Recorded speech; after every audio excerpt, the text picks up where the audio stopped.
Okay, in this video we're going to show you how to do our Irish chain block. That's one of the blocks in the Doilies and Dresden's quilt. And as you can see, it is filling in nicely. And although there are 16 of these that you need to make for this quilt, I guarantee you that they are really fast. And I think you'll see that as we begin stitching this one out.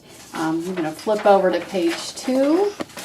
And we're going to do little 5-inch blocks. So I have them circled what I need.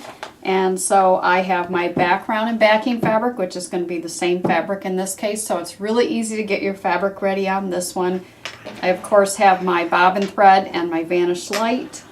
And I have my quilting thread and also my thread A. So it's pretty simple and straightforward. I have also my battalizer already hooped up. And I have my wool batting, which we're going to do the wool batting option. So let's get started on making this quilt block.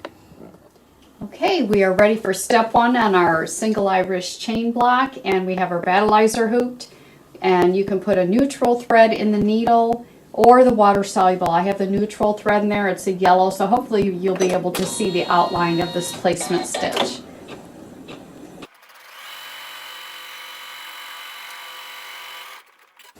And then for step 2, we're going to place our wool batting. Cut the appropriate size and press down the edges, and we're going to center that. And this time I'm going to change my thread to water soluble so that there's not as much bulk, and that will eventually wash out. This is step 2, which is optional. If you choose not to do the wool batting, then of course you can just skip over to step 3. But let me put my water soluble thread in and I'll get my batting stitched down.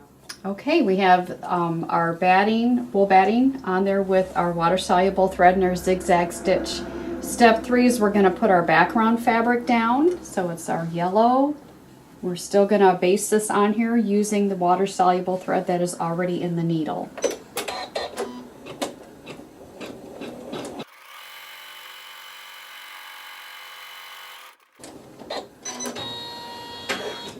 And step 4, I'm going to place my thread A in the needle only, and we're still going to have our embroidery bobbin thread in the bobbin, and we're going to sew the cross stitch, which is our Irish chain.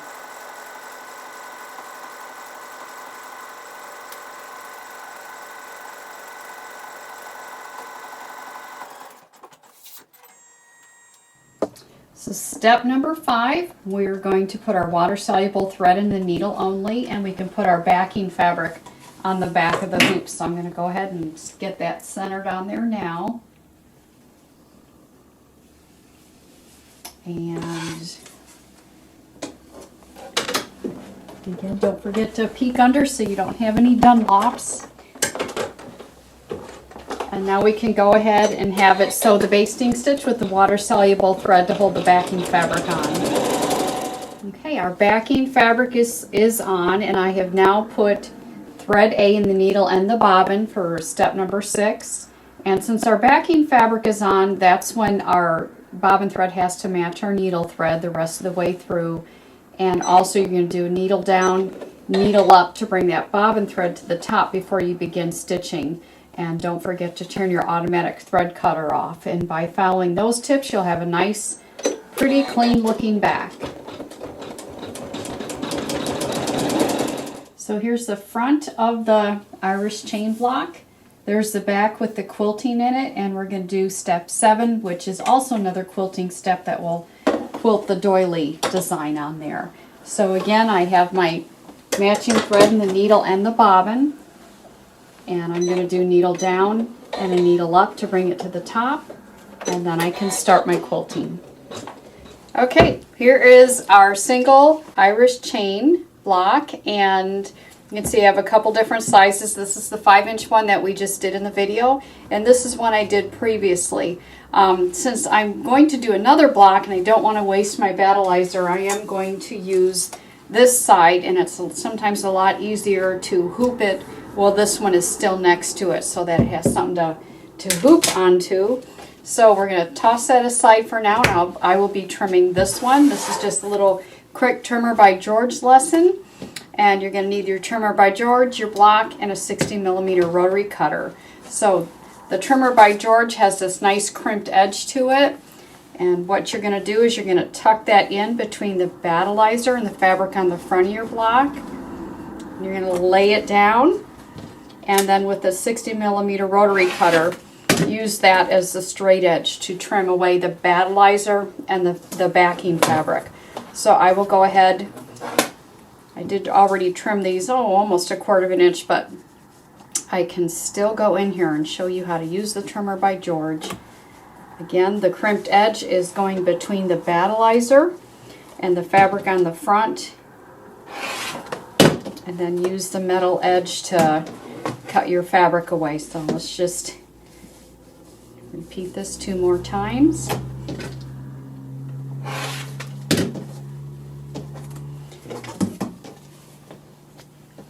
And this is the last edge. And again, you would use the trimmer by George anytime you're going to sew another block to that side. So there we have it. That's the front of it. There's the back of that block, and you can see where I trimmed right up to that basting stitch. Then the next step would be to take your trimmer by George, and you're going to turn it over, and that way you can use the acrylic ruler side. And you're going to now trim the fabric on the front 1/4 inch from that basting stitch. And we'll do that on all 4 sides.